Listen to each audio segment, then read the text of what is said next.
friends. I'm Cynthia Orsi, Life and Executive Coach.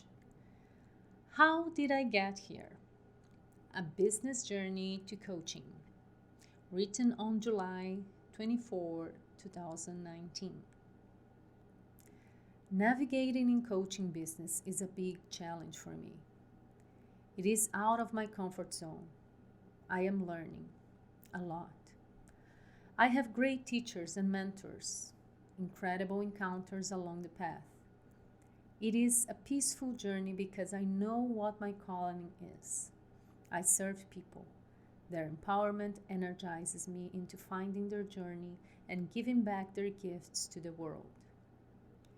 It sounds wonderful, right? But how do you know what this means to me? What is the best way for you to know me? What is the best way to know someone you've just met?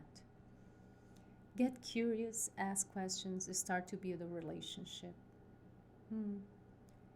So I guess this is my purpose for this blog. I want to build a relationship with you. I must have written this post more than 7 times. Write, erase, rewrite. I still think I am the only one who understands it. I realized something was missing. The conversation is missing. How about an interview? I put together the most frequently asked questions I received when people learned I became a coach. That works for me. I hope it works for you too. Why executive and life coaching?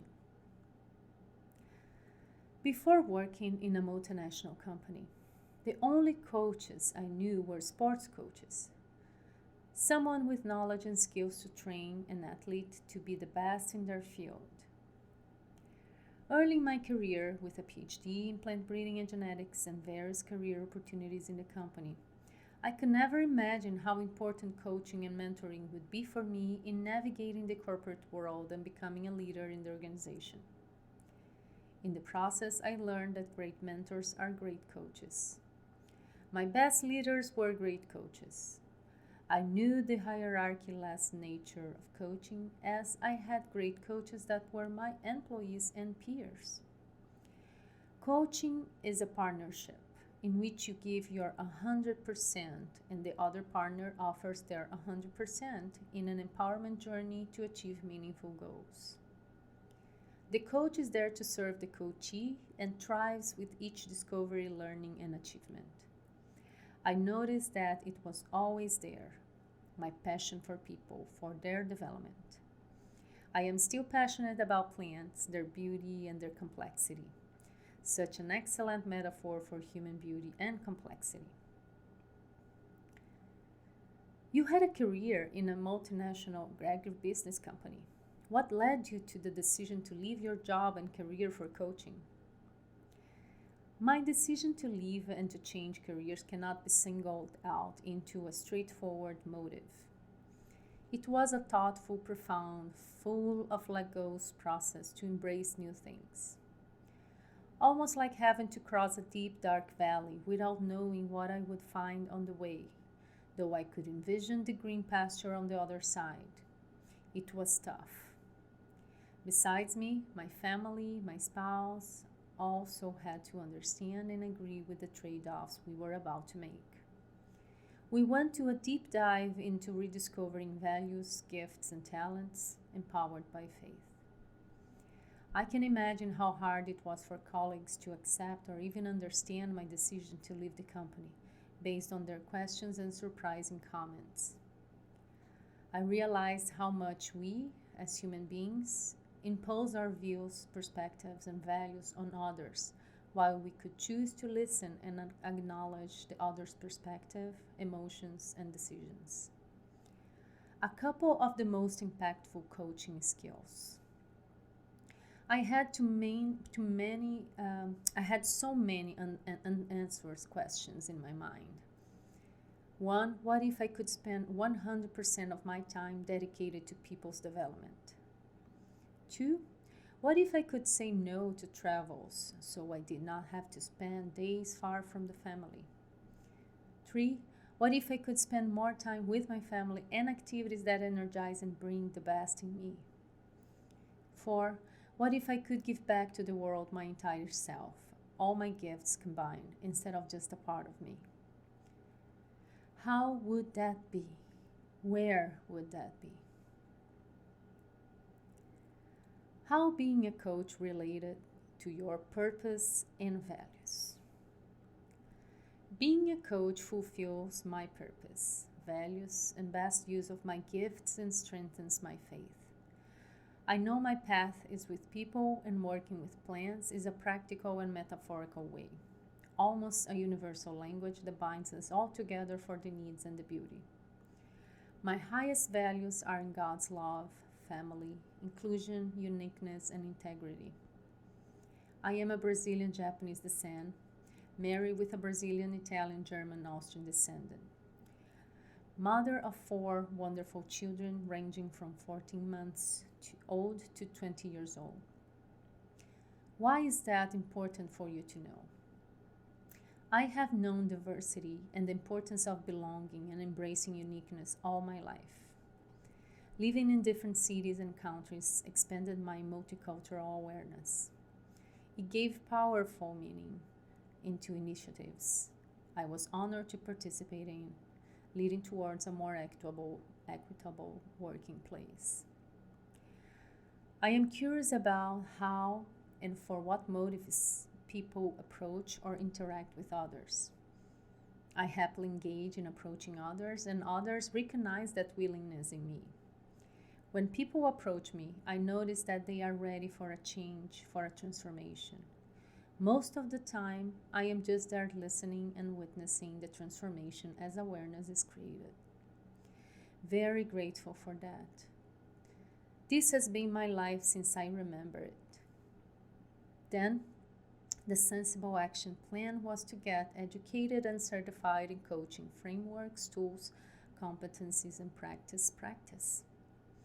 What if I could give back to the world my entire self, all my gifts combined, instead of just part of me? How would that be? Where would that be? Could you be a coach in the company you were working for? Yes. There is so much power in organizations that invest in leader coaches, valuing the employee as a resourceful, essential part of the company and helping them achieve their goals. There is a big catch, though, that requires agreement and awareness from all stakeholders involved. The leader's conflict of interest in delivering results versus focusing on people development. Most of the time, they converge. Sometimes the strategy and timing for the company require the leader to make a decision not necessarily in agreement with people's time and development. For me, while significant in supporting leadership competencies, the leader coach role limited the potential to serve and support people as a whole human being. In which way do your background and experience impact your coaching process? Unlike consulting and mentoring, in which you would seek someone with the expertise and experience you desire, a great coaching process does not require expertise in your professional area. It requires a clear proposal and agreement for the partnership and a coach you trust and has demonstrated competencies and skills to best support you in your journey. I appreciate International Coaching Federation for that. It provides ethical guidelines and required competencies for the coach. I am an Associate Certified Coach by ICF. Through my experience with the requirements and the thriving results from my coachees, see testimonials, I realize I have been practicing the skills and competencies since a long time ago, as a scientist, mentor, leader, coach, and as a mother. The game changer for me was to start practicing conscientiously from the pieces of training and certification by Integrated Coaching Institute, ICI, then digging even deeper when mentored by Empower World.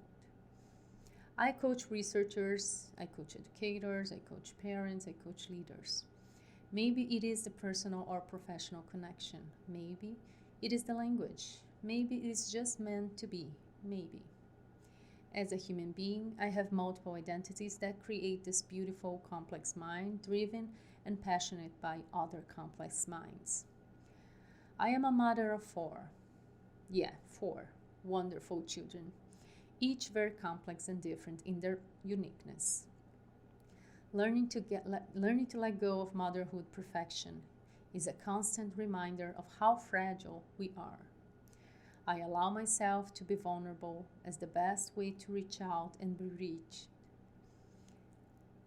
What I notice though, when people approach me, they are ready for a change, for a transformation. What do you think you do as a coach that gives the most value to the coachee? Being present with them. It allows me to access the questions they need answers, listening and reflecting back on what they just said, getting curious about their way of thinking and the way they respond to adversities. With their permission, offering information and tools to elaborate on and create their plan of action towards their goal. I care for them. I believe that because I care, it is never superficial. It is safe to dive deep into challenging limiting assumptions, beliefs, and automated reactions from powerful awareness and transformation. What are you grateful for as a coach? Each session is a unique learning experience. As the client brings the goal for the session, it is special for me as a coach as well. We walk together. Sometimes we run together. Sometimes we pause together. It is all in the client's need for that particular moment. I am very grateful for the coaching dance and the incredible results I can witness as a coach. What is your current professional challenge? Get people to know me so I can be there for them. If you are interested in helping, let's talk. The only catch is that you will have to know me first. Thank you for listening.